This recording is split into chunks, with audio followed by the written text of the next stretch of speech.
Welcome to our third tutorial on assembly.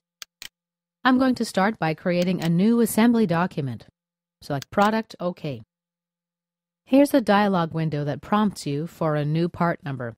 If you want this to keep appearing in the future, you can select this option under Tools, Options, Infrastructure, Product Structure. Check the Manual Input checkbox under Part Number. Click OK for now. OK, let's try this again. File, New, Product. Let's call it Final Product.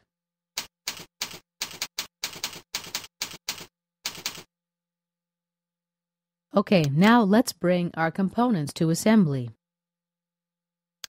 Right-click, select Components, Existing Component.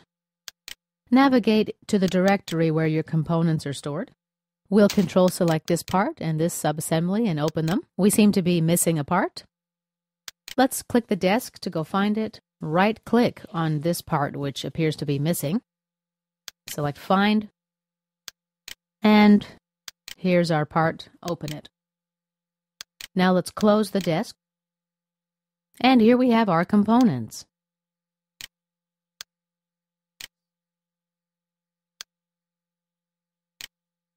Next, we're going to use the compass to position the components.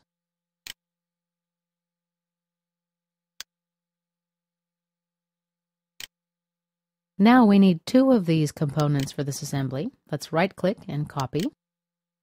Right-click and paste at the assembly level. You'll notice that when I copy, I click at the component level, but when I paste, it's at the assembly level. Now on the component I just highlighted, let's move it. Oops, it's actually not highlighted.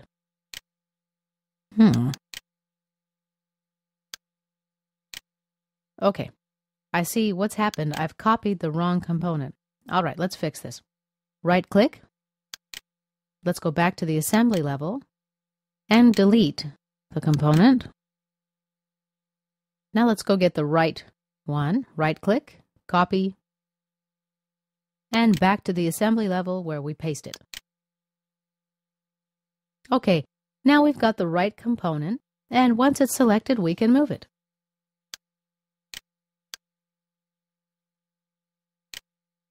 Okay. Now let's rearrange our tree. Move it down, apply, click OK.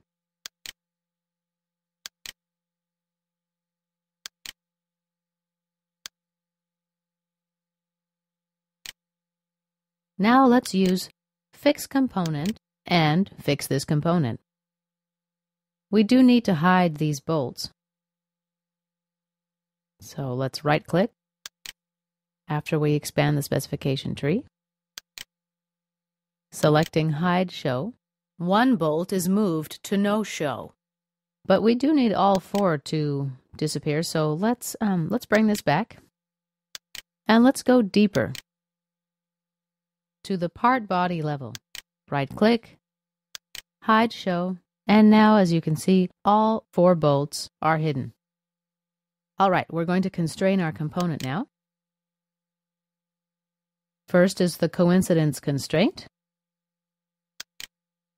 To constrain this hole to this hole. Second, this hole to this hole. Third, this hole to this hole. And lastly, this hole to this hole. Next, we will apply the contact constraint, this face to this face. This face to this face.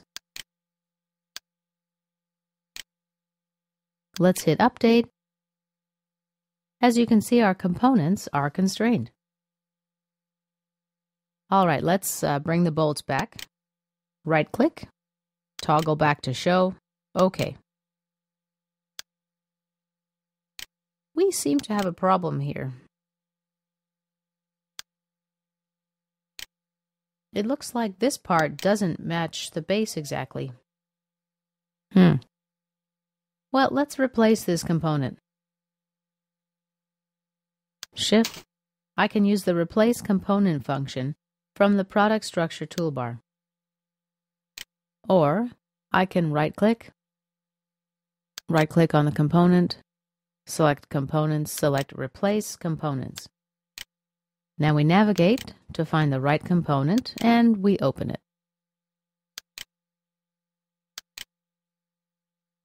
CATIA prompts us, asking us if we want to replace all instances of the selected element. We will choose Yes and click OK. Now, as you can see, it fits perfectly with the base. Sometimes when you replace components, some constraints will get broken.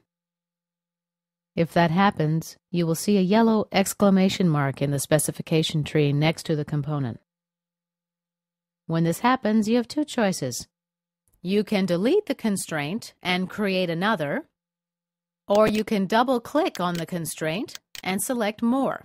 And right here, you will see the word Disconnected. You'll need to click to reconnect and then click OK. Next, I'd like to show you, let's collapse and expand the plate component. Okay. You'll see I'm in the Part Design workbench. I double-click on the plate at the part level. All right, let's add some chamfer to this part. Click on the edge, enter a value of 1/8 of an inch, hit Tab, and preview. When I click OK, you will see that the changes will be applied to this plate as well. As you can see, basically you can make adjustments at the part level anytime. After making your adjustments, you may go back to the assembly level and keep assembling your components. And this concludes our third tutorial on assembly.